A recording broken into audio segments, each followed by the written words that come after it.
Brodes Media.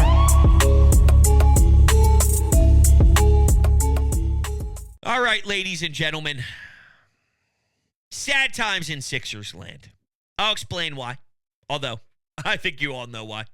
If you are new to the channel, make sure you hit the subscribe button. Hit that thumbs up button as well. Thank you so much for all your wild support. You could take Sports Talk with Brodes in the car with you, on the road with you. All you have to do is search Sports Talk with Brodes on Apple Podcasts, on Spotify. We are inching our way closer to 200 ratings on Apple Podcasts. So if you can leave a 5-star rating and a review, it will mean the world to me. Thank you all so much. And lastly, memberships are available here on YouTube. If you want to join the Brodes Media family, you get access to Coffee with Brodes live streams twice a week, and the Discord channel where I keep you up to date on our live streams, where it's a 24/7 chat room essentially with all the other members and myself included, where we get to communicate live during games. And like I said, you get Coffee with Brodes. We kick back, we have our coffee together. It's a lot of fun. Thank you guys all so much and enjoy the show. All right, what's up, everyone? I don't have any sort of bullet points in front of me. I don't have any notes. Normally I have my notepad, and I like to really get into it all.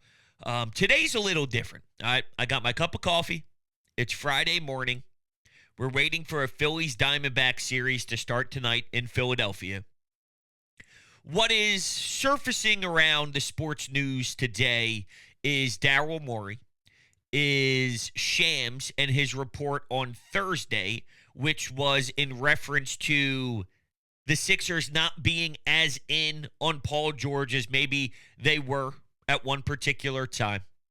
Kyle Neubeck reports that, well, the Sixers really aren't in on Zach Lavine, even though there was some speculation that the Sixers and the Bulls were in contact about Zach Lavine.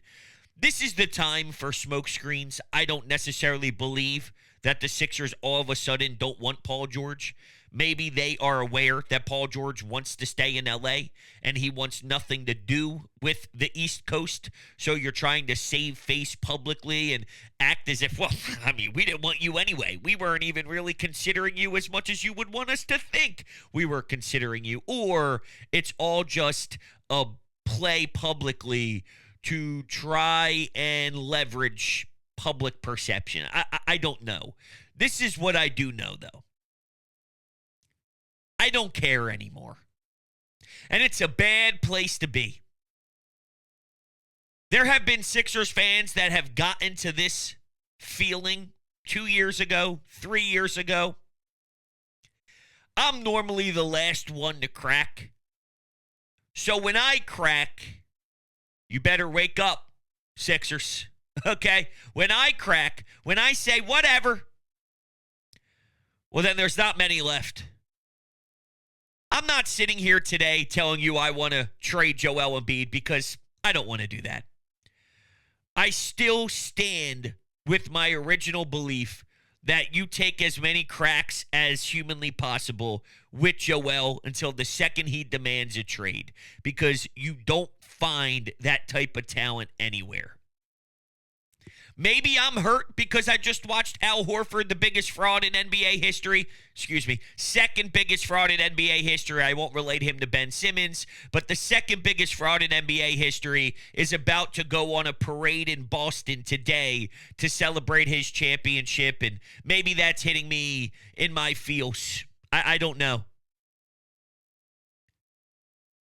I want to try year after year after year with Embiid, because he's that special of a talent, and Maxey is growing.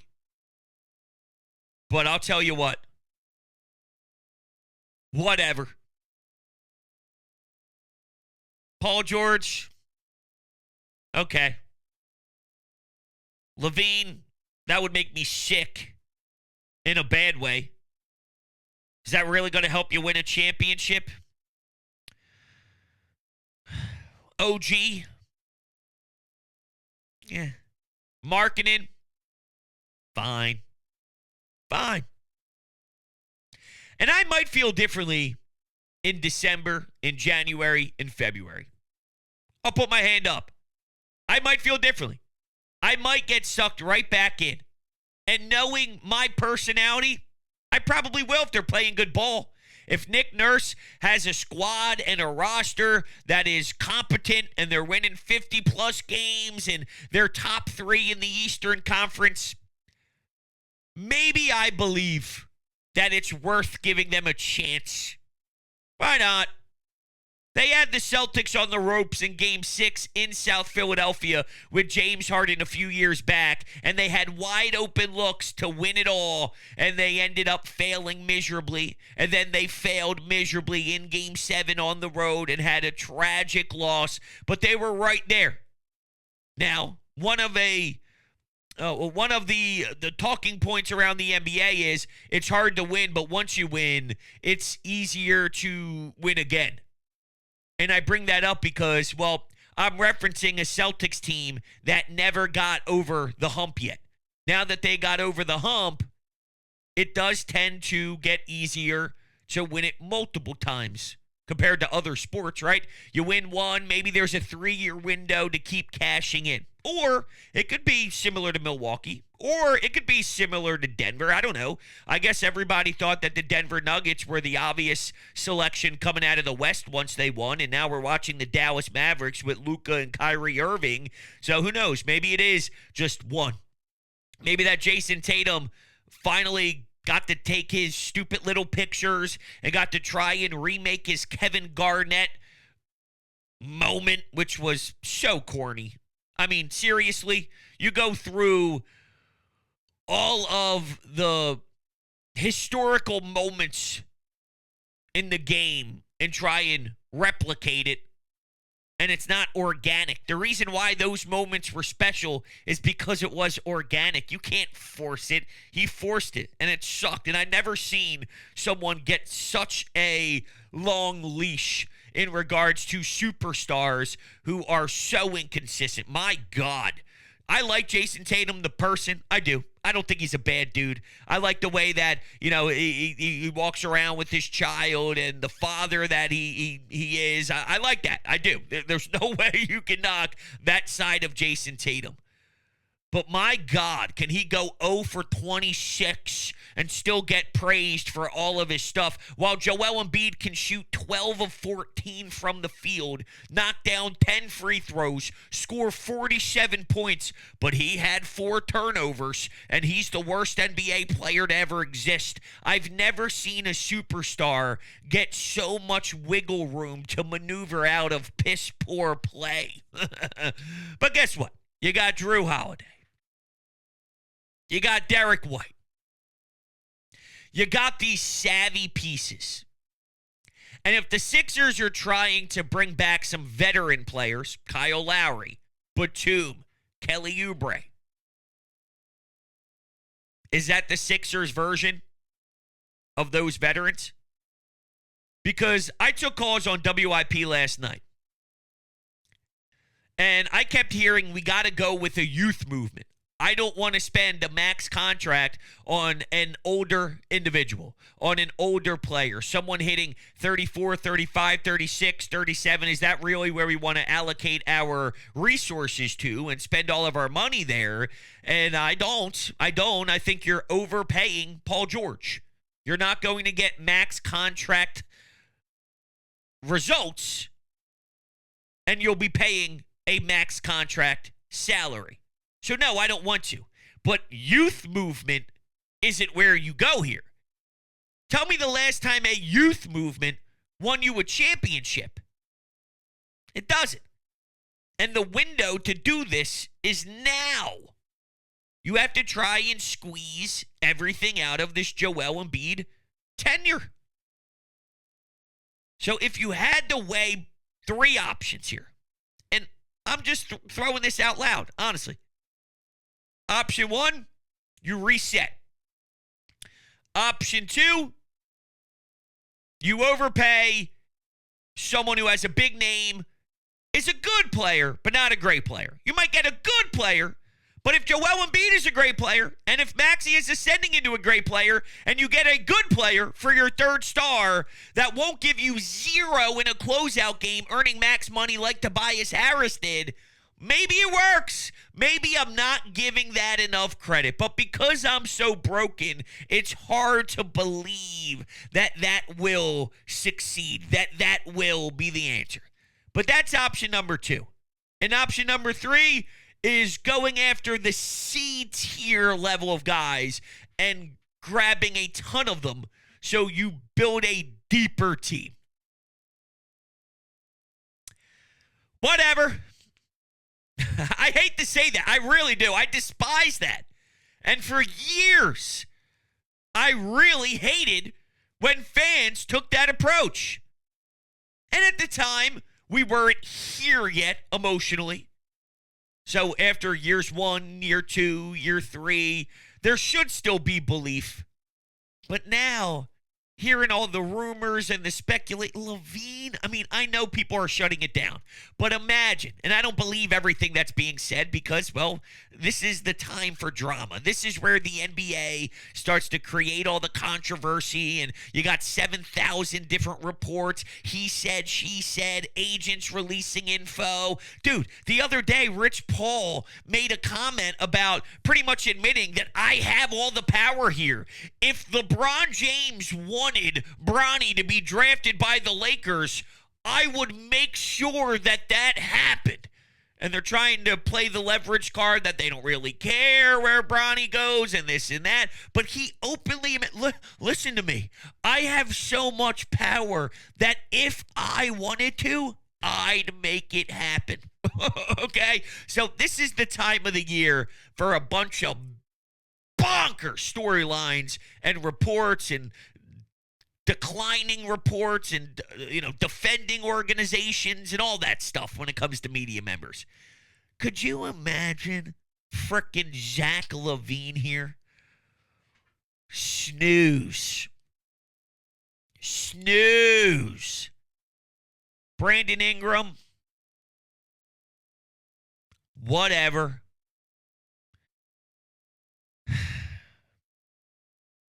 I'm beat, man. I'm beat. So of those 3 options, C-tier guys, but you're filling out a roster, overpaying someone who's older and good, not great, or resetting, I hate to admit it. I do think your best option is giving it a whirl with a good player and overpaying. And really putting a lot of stock into Embiid, Maxey, and the good player to help you here, all right? The current state of the Eastern Conference is a healthy Milwaukee team, a Boston Celtics team. But other than that, and the Bucks are a beatable bunch. They're not unstoppable. It's not the Golden State Warriors in the prime. It's not LeBron James with the Cavaliers in the Eastern Conference taking it away and being the obvious answer to get slotted into the NBA Finals. Maybe we're closer to the Pacers and Knicks than I would like to admit. I would like to think that we're a jump above them and then a knock below Boston, and you're somewhat in that range. Because of the greatness of Embiid, him alone sets you up there. But I guess Jalen Brunson is really growing into that. I respect that more than anything the Indiana Pacers have from a top-tier superstar level of talent. So maybe you're closer to Knicks, Pacers than you are Celtics. And can a Paul George inch yourself closer to the Celtics than the Knicks? Maybe. I'll tell you what, though, and this is no knock on Embiid. This has nothing to do with if I think he's overrated, if I think he's elite, what type of skill set he has. He's the best 76er to ever put on a uniform. The list goes on and on. It's not about that at all. It's more about, and this won't happen, by the way. I'm letting you know this won't happen. Daryl Morey is here. They gave him a contract extension. I also don't think he stinks as much as Sixers fans thinks he stinks. I think a lot of this was what he inherited and then also poor timing. Because the second we finally get a chance to make a splash with Tobias Harris off the books, it's one of the worst free agency classes ever. Ever. And that's nothing that he did wrong to be in this position. But I digress. Once again, it would be less about Daryl Morey because I don't think Daryl Morey stinks. I think he is very good at his job. I think Joel Embiid is very good at his job. I am closer to wondering if it would just be in everyone's best interest to start over. And I've never been there. And I don't want to do it. I'm not demanding it. I'm not banging on the table.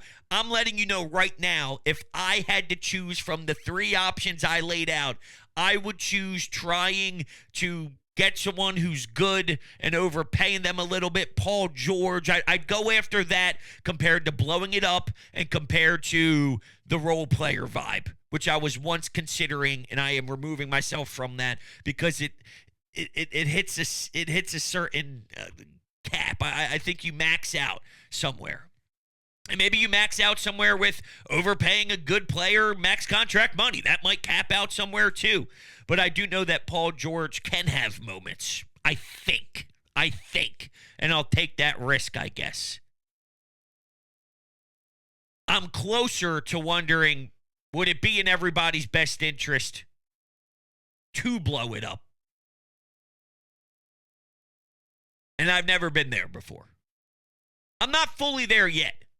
But the fact that it's marinating, it's a shame. Because I want to see Joel Embiid be here and attack a championship run until he can't ball anymore. All right, until those legs truly give out. Until he has zero left in the tank. And that's not happening anytime soon. Well, maybe it is, but I say that in regards to, like, he gets meniscus surgery. He's got 6 weeks. He comes back. He drops 50 in a playoff game. He drops essentially 40 in a series closeout loss where you end up falling, but my man on one leg and half a face, he can't even see. He can't even blink. He's dropping 40. So he might be crumbling down with certain parts of his body, yet the performance is still at a high enough clip where, you can't survive getting 50 from a big man. You can't survive getting 40 in a big man. Clearly not. The answer is no. But is that his fault, or is that everything that's surrounding him and getting 0 points from a max contract player? Is it the fact that Tyrese Maxey is still in the learning process on how to do this? Is it the fact that you had to rely on a really old Kyle Lowry to run 40 minutes of offense for you? That guy was running your offense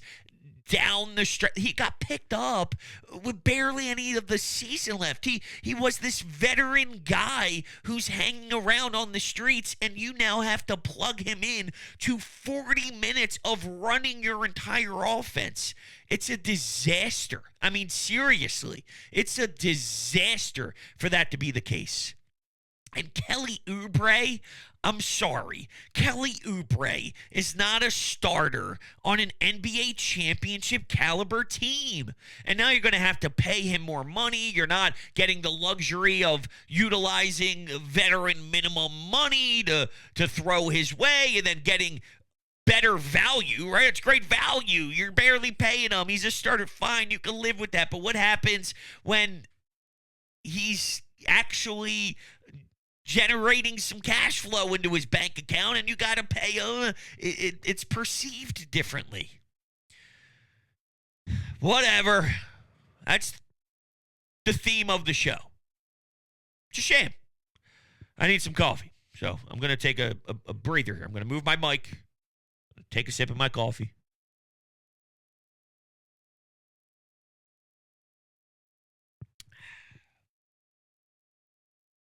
I hate that I'm here. Truly despise it. I keep getting responses saying, Brodes, welcome to the team. It's great to have you, bud.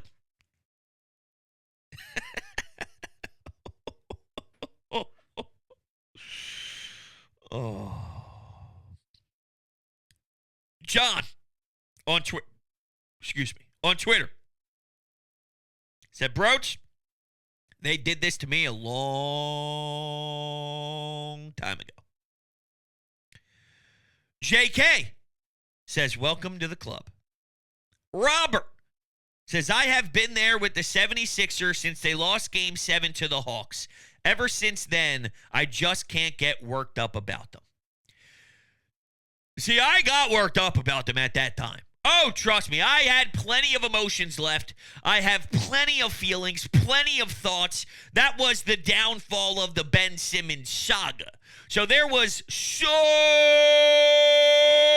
many things for me to still get off my chest and care about when it came to the Sixers. And there were still things to be done, and there was still optimism to be had after the Ben Simmons era here. So it wasn't Game 7 of the Hawks. I mean, I was devastated. I was disgusted. I was bothered. I was pissed. I was annoyed. But I wasn't to where I am now, where I don't care what they do. No, I very much so cared. I mean, I cared deeply. I needed them to do something significant at the time, and I thought they played their hand as well as they could, being in a very sticky situation.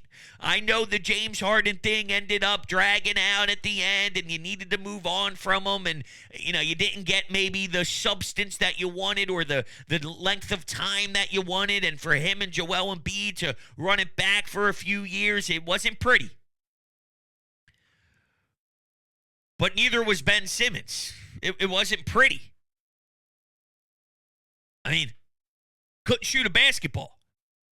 You got one of the best passers in NBA history, and maybe not the most effective scorer anymore because of where James Harden was at that time of his career. He had to work on, instead of dribble, ball getting sticky in his hands and all that good stuff, we need to work on the catch and shoot threes, and sometimes he'd hesitate, he'd put the ball on the floor, then he would do his step back. No, the ball's swinging around the perimeter, Joel Embiid's getting doubled, the ball's moving, you got a wide open opportunity to let it fly and cook, and he bounces it twice and does a step back to force it to be contested instead of taking a wide open three. I mean, it was crushing to my soul.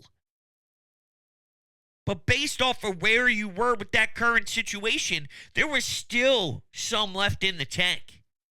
And the fact that every time we talk about this team, it always reflects back to, well, let's look at our timeline. I know the timeline. I'm aware when Jaylen Brown was drafted. I'm aware when Jason Tatum was drafted. I'm aware when Ben Simmons was taken. I'm aware when Markelle Fultz was selected. I'm aware about Brian Colangelo. I know about Brett Brown. I understand the Sam Hinkie stuff. I know. I have to relive it every time because we always wonder how we got here. With so many assets, with so many opportunities, it was there. And we screwed it up. So Mike Gill, who I used to work with at 97.3 ESPN, quote tweeted my tweet about being broken. And he said, this was a question I had on yesterday's show. If the Phillies win 100-plus games and no World Series, will fans be there with the Phillies too? Maybe. That's interesting. Maybe. It would be equivalent to, I wouldn't be. Not yet. But this might be, if that's the case, this might be, now I'm starting to think. Maybe I scratched that thought for a second. It depends. Because the reason why the Sixers are so annoying is because they can't get out of the second round.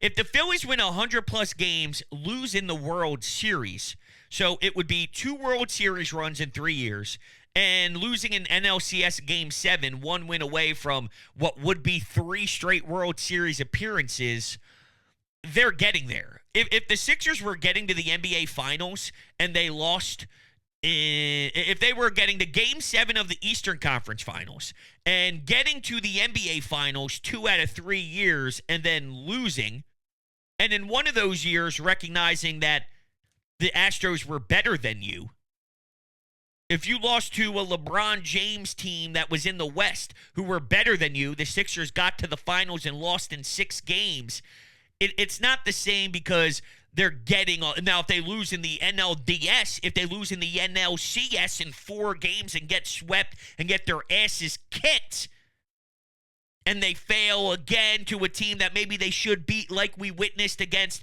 the Arizona Diamondbacks, then Phillies fans would start to grow this level of frustration. If it's a World Series run, trust me, you'd get annoyed that they're constantly getting there and can't top it all off, but I don't know if it would be the same as the Sixers. But as I alluded to, there have been some Sixers fans that have been where I'm at 2 years ago, which to me is a bit premature, but I'd be naive to assume no Phillies fans would be there. So some would, yes. It depends on how they lose in the playoffs, which would bring out the intensity of the frustrated Phillies fans. But would there be some that were equivalent to, who mentioned it? Robert, who said, I've been there since Game 7, lost to the Hawks. Would there be a version of that with the Phillies? I'd say, well, I've been broken since 2024 when they lost in the NLDS. Yes. Probably. Yes. That's interesting, though. Alex tweets in, I feel this pain so much, Brodes. I'm so over them in all honesty. But here's my problem. I can see myself reflecting back on this pod, laughing in immaturity, if that even makes sense, because I got sucked back in. And maybe not sucked back in because I truly believe that they will do it, but more along the lines of, give them a chance. Give them a chance. This is a very off-season vibe type of feel. Sure, let's go with that. The second they play games, if they look good, understanding that regular season ball is different than postseason ball, I'd say give them a chance. If they finish 3rd in the Eastern Conference, Celtics, Bucks, Sixers, Knicks, Pacers, something along the lines of that, right? And we're rolling into the springtime. We're rolling into the NBA playoffs. They got 52 wins or whatever. I'm sure instead of saying whatever, as brutal as I am right now, I bet you I'd be saying, give him a chance. Buy in. Let's see what can happen. There's reasons to believe it can work. Look, their pick and roll game is blank, blank, blank in the league. Look, their defensive rating is blank, blank, blank. Hey, Paul George gives you this element that you haven't had in a while. Hey, this role player has been able to be efficient. Yo, they're deeper than they were in years past. Hey, last year we had to deal with the DeAnthony Melton injuries and relying heavily on Kyle Lowry running the offense. Now, Tyrese Maxey is more of a primary ball handler, and he can do some things in the half-court set that intrigue me. So let's give it a whirl. I could see myself being there, and I believe I probably will be there. That's the sad thing. But is that the nature of being a fan? Maybe. Maybe that's just the nature of being a fan. But sitting here today, just rambling off the top of my dome, that's what I have for you in regards to the Sixers. Hope you guys enjoyed. Thank you all so much. Very interested to hear your thoughts. I appreciate it, and we'll talk on the next one.